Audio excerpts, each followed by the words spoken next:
meus amigos, sejam bem-vindos a mais um Proseando nas Gerais. E hoje, o meu convidado especial, claro, se você circula pelos semáforos de Montes Claros, você já vai conhecê-lo. Vou apresentar para vocês, então, meu amigo Josias David. Um prazer ter você aqui com a gente.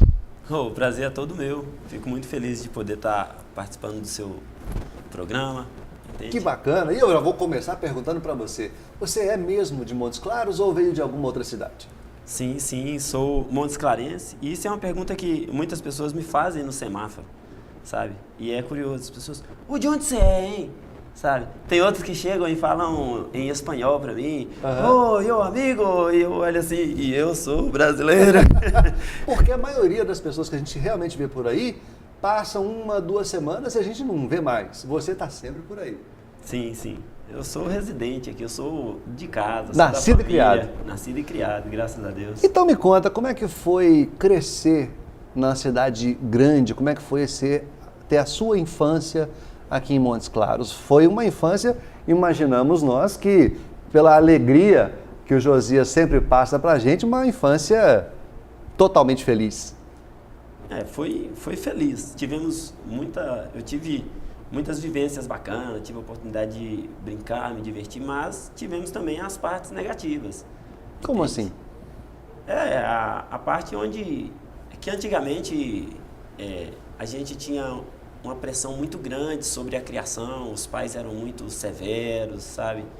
E as leis ainda defendiam algumas certas agressividades algumas atitudes que os pais tinham para com os filhos, sabe? Uhum. Hoje já é o inverso. Hoje as leis defendem demais os direitos da criança e esquece de abençoar o pai com os seus privilégios de pai. Uhum. Mas antigamente abençoava o pai e tirava os privilégios da criança. Entende? Você chegou a sofrer essas agressões? Como é que era essa relação sua com seus pais? A família, inclusive, tem irmãos? Sim. Em minha casa, com o meu pai e a minha mãe, a família, nós éramos 6 filhos, sendo eu o 4º filho e o único homem da família.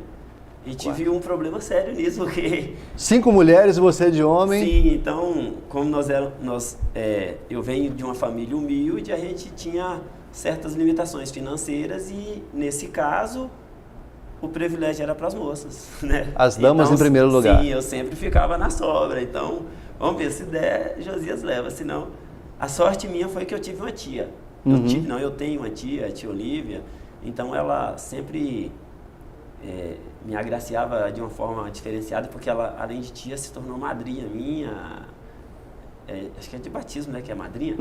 Sim. Aí ela se tornou madrinha minha e sempre ela lembrava do meu aniversário, essas coisas, e me dava uns presentes especiais, sabe? Eu ficava muito fascinado, assim, era bacana. Era a Até parte hoje boa. Eu tenho ela, muito carinho por ela, assim, sabe?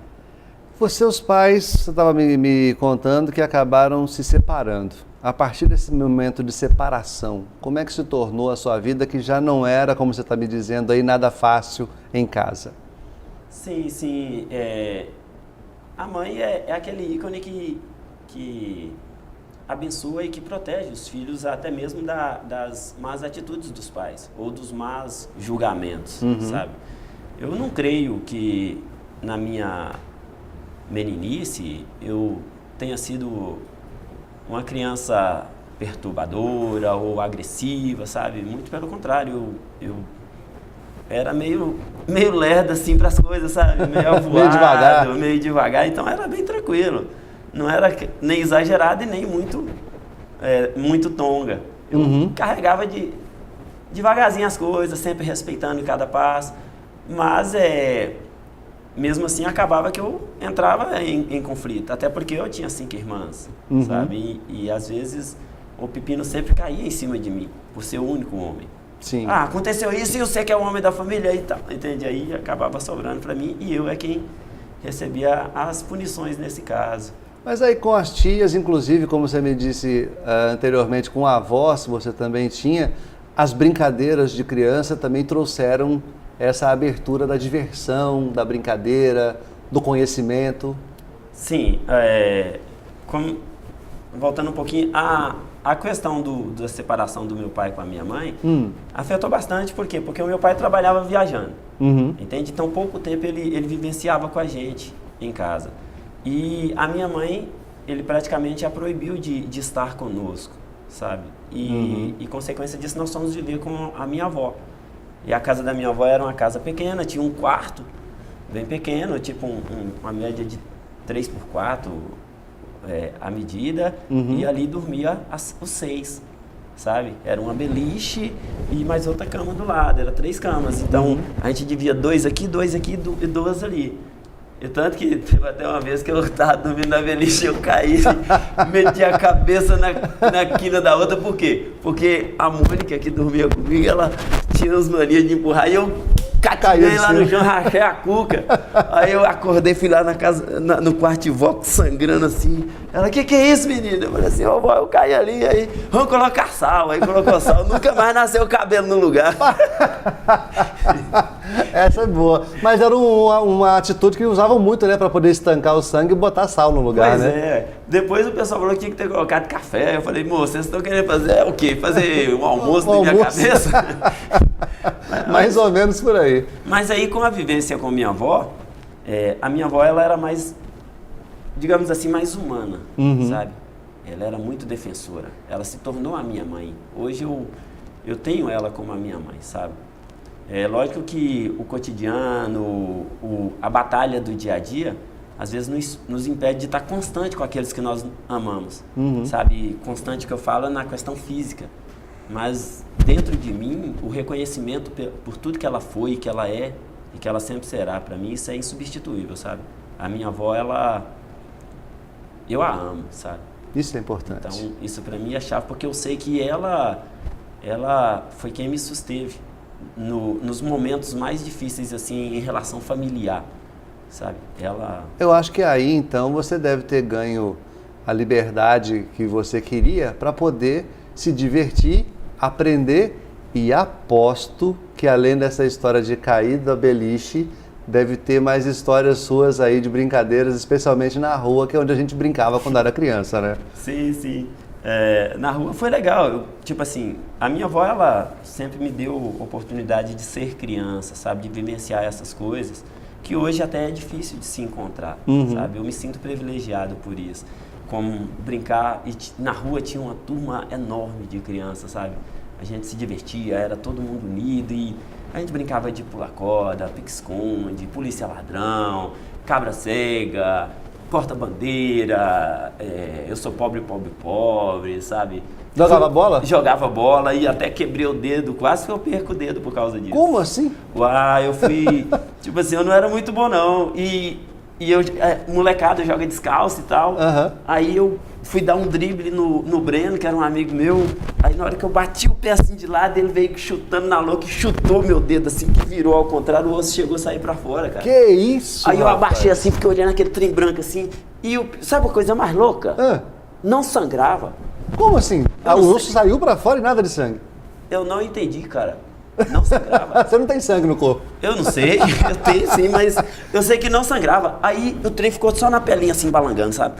E então os meninos toca a bola, Josias, toca a bola. Eu toco a bola o quê, moço? Eu tô com o dedo quebrado. Aí eu peguei, saí pulando igual Saci. Fui lá na casa lá, cheguei lá, tava minha tia e minha avó lá. Ô, vó, o que aconteceu com meu pé?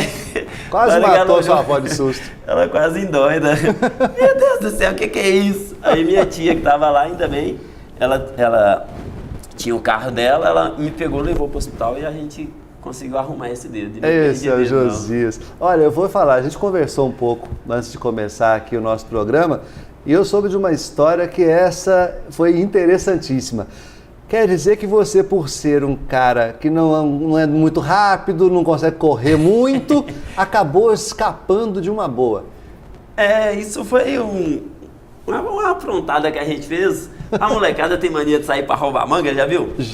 Eu fui um desses aí. Então, aí a turma, mais ou menos uns 8 amigos, mais ou menos, eles falaram comigo, ó, temos uma fazendinha aqui perto, ali, para aquele lado da rua, da Estrada de Juramento. Tem uma fazendinha ali que tem uns pés de manga lá, vambora lá roubar manga e tal. Eu falei, vambora. Aí a gente vai caminhando, mas eu sempre na estrada, eu canso demais, sabe? Meu físico não era tão bom. Eu não trabalhava muito físico assim. E então, os meninos começavam a correr e tal, e a gente indo todo mundo. Só que aí na hora que a gente chegou na fazenda, que nós vimos os pés de manga lá, tudo vistoso, e tinha uns que tinham umas mangas rosas assim, gigantes. Aí todo mundo viu aquilo e falou assim, uau, aí nós saímos todo mundo correndo. Só que eu era o lerdo, e aí eu não aguentava correr muito, eu tô correndo, mas não consegui chegar, e todo mundo já tava lá. E tinha os meninos grandes também, tinha o Cláudio, o Judson, sabe? A galera que era grandona. Eles correndo, eu não sei se o Cláudio tava não, mas eu acho que tava assim. E aí a gente correndo, e aí de repente...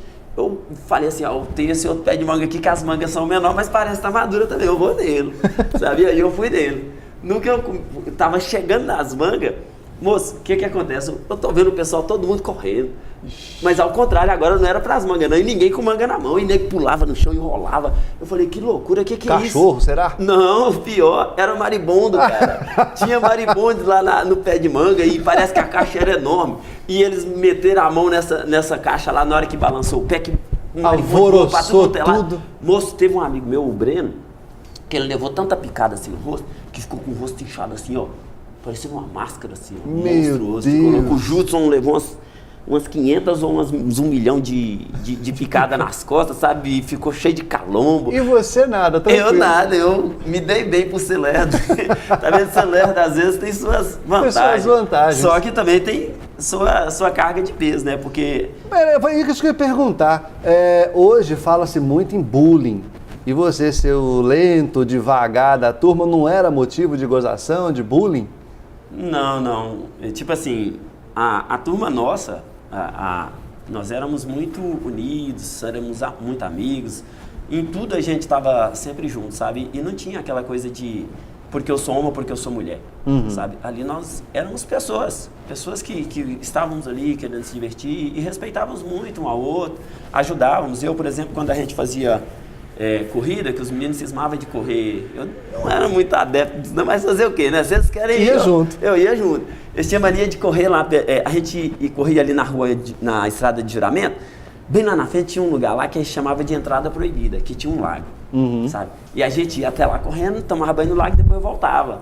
Voltava todo cinzento, mas voltava, entende? Todo mundo contei.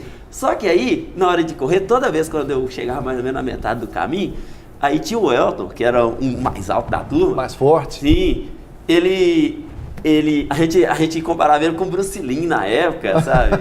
Era muito legal. E ele tinha mania de... a gente brincava de lutinha, cara. Era bom, aí viu? Todo mundo pulava em cima dele, era todo mundo contra ele. Aí o que acontece? Na corrida ele tinha que pegar meu braço pra sair me puxando. E tinha hora que ele puxava assim, jogava eu pra frente assim, pra poder correr um pouquinho. Aí ele voltava, pegava de novo, puxava. Cara... Mas ia assim, todo mundo junto, se divertindo. Nunca houve caso assim, pelo que eu lembro, onde algum desprezou o outro, sabe? Não, você não pode brincar com a gente. Cara, era muito é um bacana. exemplo isso para a juventude de hoje, né? Que tem essa questão de bullying realmente é muito complicada e causa muitos problemas, inclusive, né? Isso a gente nem nunca ouvia falar naquela época, sabe? Talvez isso seja que nem doença, seja coisas da nosso período. Eu soube que apesar de tanta alegria, tanta diversão, em casa você acabou sofrendo muitos castigos. Algum desses castigos te marcou? Sim.